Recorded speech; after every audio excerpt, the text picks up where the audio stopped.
بسم اللہ الرحمن الرحیم اللہم صل علی محمد وعلی آل محمد کما صلیت علی ابراہیم وعلی آل ابراہیم انک حمید مجید اللہم بارک علی محمد وعلی آل محمد کما بارکت علی ابراہیم وعلی آل ابراہیم انک حمید مجید۔ سیرت طیبہ کا سلسلہ ہمارے ہاں اس سال جاری ہے اور سیرت طیبہ کا کورس ہو رہا ہے، صبح میں بھی ہے اور شام میں بھی ہے۔ اس میں بڑی تعداد میں مرد حضرات،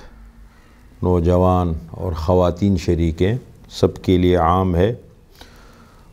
یہ جو سیرت طیبہ کا سلسلہ ہے، ہمارے الحمدللہ کتاب ہمارے ہاں بنی ہے اور بڑی اچھی کتاب ہے،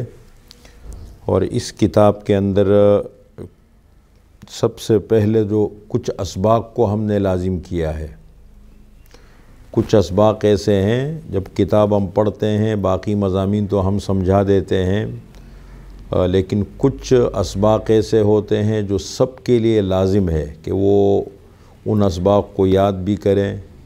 اور اس کو بیان بھی کر سکیں، اور آخر میں انشاءاللہ العزیز جب یہ ہمارا کورس مکمل ہوگا تو ان اسباق کا جو لازمی ہے ان کا امتحان بھی ہوگا۔ لیکن میں یہ اسباق آپ کے سامنے بھی ذکر کرتا ہوں تاکہ اس کا افادہ عام ہو جائے۔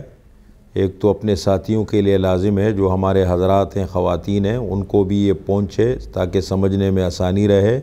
اور اس کے ساتھ ساتھ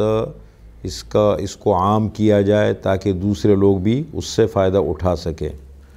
کیونکہ بڑے جو لازمی اسباق ہمارے ہاں وہ بہت اہم ہم نے باقاعدہ انتخاب کیا ہے۔ پہلا سبق جو ہمارا تھا وہ یہ ہے کہ کتاب شروع کرنے سے پہلے ہم نے سیرت طیبہ کا خلاصہ آپ کے سامنے ذکر کیا تھا۔ یہ پہلا سبق ہے ہمارا، سیرت طیبہ کا خلاصہ اور پیغام سیرت طیبہ کے نام سے اس کا ہم نے نام دیا تھا اس کو۔ تو یہ بڑا اہم سبق ہے اور یہ سب کے لیے لازم ہے، ہر مسلمان کہ اس کو یاد کرے۔ یہ باقاعدہ ہم نے بار بار سیرت پڑھائی، سیرت کے مضامین میں غور کیا، پڑھا بھی، پڑھایا بھی، اور اس کا یہ خلاصہ ہم نے نکالا ہے جو میں آپ کی خدمت میں پیش کرتا ہوں۔ دیکھیں، آپ صلی اللہ علیہ وسلم کی کل عمر ہے 63 سال، اور جو 63 سالہ زندگی ہے اس کے ہم نے 3 حصے بنائے ہیں۔ آپ کی پوری زندگی کو 3 حصوں میں ہم نے تقسیم کیا ہے۔ سب سے پہلے نمبر پر 40 سالہ زندگی ہے نبوت سے قبل، نبوت ملنے سے پہلے 40 سالہ زندگی جو آپ نے مکہ مکرمہ میں گزاری، اور اس پوری زندگی کا پیغام جو ہمیں ملتا ہے وہ ہے امانت اور صداقت، امانت داری اور سچائی، اور یہ سب سے اہم چیز ہے نبی کے لیے، انبیاء کے لیے۔ وہ تو ان کی تو فطرت میں یہ چیزیں ہوتی ہے، اللہ کی طرف سے ان کی تربیت ہوتی ہے، لیکن عام معاشرے کے لیے پیغام یہ ہے کہ کوئی بھی اجتماعی معاشرہ، اجتماعی زندگی، کوئی ادارہ ہے، ماحول ہے، جب تک اس میں امانت نہ ہو، صداقت نہ ہو، تو کبھی اجتماعی معاشرہ بہتر نہیں چل سکتا۔ بس مفادات کی جنگ ہوگی اور لوگ اپنے لیے فائدے کے لیے سوچیں گے۔ جہاں لالچ ہوگی وہاں آدمی مخلص بنے گا، جہاں مفاد نظر آئے گا وہاں اخلاص نظر آئے گا، اور جہاں انسان کے مفادات خطرے میں پڑیں گے تو پھر ساری چیزیں سے ہمارے ملک کی حالت چل رہی ہے پاکستان کی، اور جیسے مسلمانوں کی اجتماعی حالت معاملات کے حوالے سے جو ان کے ادارے ہیں اور ہمارا ماحول ہے، عام طور پر ہر جگہ اچھے لوگ بھی ہیں انفرادی طور پر، لیکن جو اجتماعی سسٹم اور نظام مسلمانوں کا ہے وہ خراب ہے، اور اس کی مین وجہ یہ ہے کہ امانت اور صداقت کی کمی ہے۔ تو آپ صلی اللہ علیہ وسلم کی 40 سالہ زندگی کو جب ہم دیکھتے ہیں تو اس کا پیغام ہمیں یہ ملتا ہے، امانت اور صداقت۔ اور قرآن کریم نے بھی جب آپ صلی اللہ علیہ وسلم کی 40 سالہ زندگی کا ذکر کیا ہے، اور اس کو آپ کی نبوت کی دلیل قرار دیا ہے۔ فَقَدْ لَبِثْتُ فِيكُمْ عُمُرًا مِّن قَبْلِهِ أَفَلَا تَعْقِلُونَ، میں نبوت کا ایک بڑا عرصہ تمہارے نبوت سے پہلے ایک بڑا عرصہ تمہارے درمیان گزار چکا ہوں، تم نے میری جوانی دیکھی، میرے معاملات، میرے حالات دیکھے 40 سال تک، اور آپ ہی لوگوں نے مجھے کہا کہ امین اور صدوق ہے، بڑا سچا ہے، بڑا امانت دار ہے۔ ام المؤمنین حضرت خدیجہ رضی اللہ تعالی عنہا نے اسی بنیاد پر آپ کے لیے پیغام نکاح بھیجا، آپ کی امانت کو دیکھا، آپ کی صداقت کو دیکھا۔ تو یہ بہت اہم اور بنیادی کردار ہے جو ہمیں آپ صلی اللہ علیہ وسلم کی زندگی سے ملتا ہے۔ تو 40 سالہ زندگی کا پیغام ہے امانت اور صداقت، امانت داری اور سچائی۔ اس کے بعد نبوت کا زمانہ شروع ہو جاتا ہے، اور نبوت کا زمانہ ہے 23 سال۔ 13 سال آپ نے مکہ مکرمہ میں گزارے، اس کو کہتے ہیں مکی دور، اور 10 سال آپ نے مدینہ منورہ میں گزارے ہیں، اس کو کہتے ہیں مدنی دور۔ تو یہ جو مکی دور ہے اس کا کیا پیغام ہے؟ جب ہم قرآن کریم کو پڑھتے ہیں، اس لیے کہ وحی کا سلسلہ شروع ہو گیا، آپ کو نبوت مل گئی اور آپ نے اللہ کا پیغام لوگوں کو دینا شروع کر دیا، اور اس دوران مکی دور میں قرآن کریم کی 86 صورتیں نازل ہوئی۔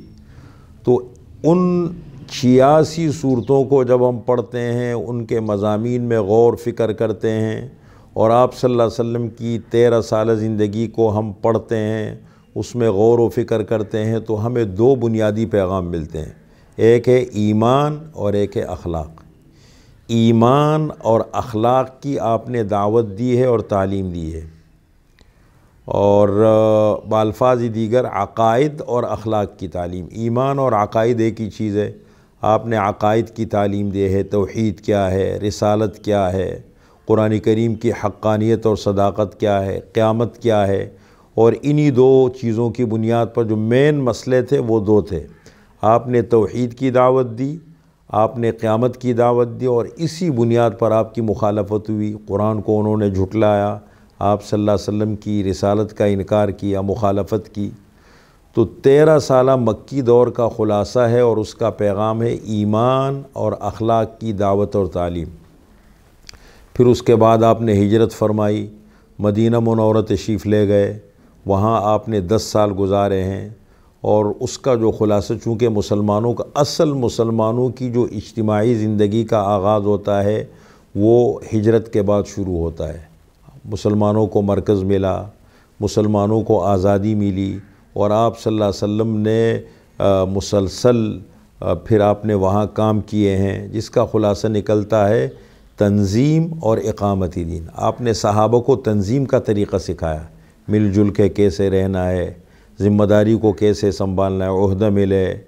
ذمہ داری ملے، کسی بھی حوالے سے اس کو کس طریقے سے پورا کرنا ہے، اپنے کام کو سمجھنا، اپنی ذمہ داری کو سمجھنا، اس کو بہتر طریقے سے ادا کرنا، مل جل کر رہنا، اکیلے رہنا، جو بھی ہے تنظیم کا طریقہ آپ نے صحابہ کو سکھایا۔ اور دوسرا ہے اقامت دین، چونکہ آپ صلی اللہ علیہ وسلم کی بعثت کا اصل مقصد جو قرآن کریم نے بیان فرمایا ہے وہ ہے اقامت دین۔ قرآن کریم نے جگہ جگہ پر ذکر فرمایا، سورہ توبہ میں بھی اللہ نے ذکر فرمایا ہے، پھر اس کے بعد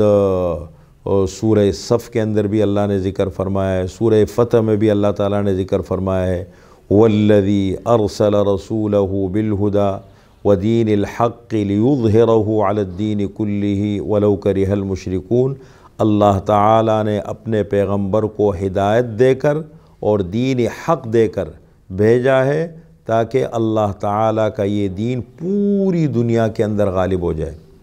اسی کے لیے آپ نے صحابہ کو تنظیم کا طریقہ سمجھایا، ان کا ذہن بنایا، پھر یہ صحابہ پوری دنیا میں گئے ہیں۔ آپ صلی اللہ علیہ وسلم نے 27 غزوات خود لڑے ہیں، جس میں سے کچھ میں جنگ کی نوبت نہ آئی، کچھ میں نہیں۔ یہ غزوہ اس کو کہتے ہیں جو آپ صلی اللہ علیہ وسلم خود اس میں شریک رہے، کمانڈ آپ کے ہاتھ میں تھی، اور 56 سرائے آپ نے روانہ فرمائے۔ سریہ کا مطلب آپ نے ایک دستہ بنایا اور اس کو بھیجا ہے، اور پورا جزیرۃ العرب اور یمن کا علاقہ آپ صلی اللہ علیہ وسلم کی زندگی میں مسلمانوں کے قبضے میں آیا۔ آپ صلی اللہ علیہ وسلم نے اسلامی نظام اس میں قائم فرمایا، اور اللہ کے دین کو غالب فرمایا۔ پھر اس کے بعد آپ نے صحابہ کی ایسی تربیت فرمائی تھی کہ خلافت راشدہ کے دور میں تقریباً دنیا کے ایک بڑے حصے پر مسلمانوں کا غلبہ ہو گیا۔ تو یہ آپ صلی اللہ علیہ وسلم کی وہ تربیت تھی، تنظیم کا طریقہ تھا۔ درفشانی نے تیرے قطروں کو دریا کر دیا، دل کو روشن کر دیا، آنکھوں کو بینا کر دیا، قدنت جو راہ پر اوروں کے ہادی بن گئے، کیا نظر تھی جس نے مردوں کو مسیحا کر دیا۔ بات کیا تھی جو نہ روما اور نہ ایران سے دبے، روما اور ایران اس زمانے کی سپر طاقتیں تھی، تو بات کیا تھی جو نہ روما اور نہ ایران سے دبے، چند بے تربیت اونٹوں کے چرانے والے، ان کو ہوتا تھا کافور پر نمک کا دھوکہ، بن گئے خاک کو اکسیر بنانے والے۔ تو یہ آپ صلی اللہ علیہ وسلم کی وہ محنت تھی جو 23 سال میں آپ نے فرمائی، اور اس کے اثرات دنیا میں الحمدللہ پوری دنیا میں پہنچے۔ اسی کی برکت سے میں اور آپ الحمدللہ آج یہ سیرت طیبہ بیان کر رہے ہیں، اس کو سن رہے ہیں۔ تو پہلا سبق ہمارا یہ جو لازمی سبق ہے سب کے لیے، وہ یہ ہے سیرت طیبہ کا خلاصہ اور پیغام، یہ میں نے آپ کے سامنے ذکر کر دیا۔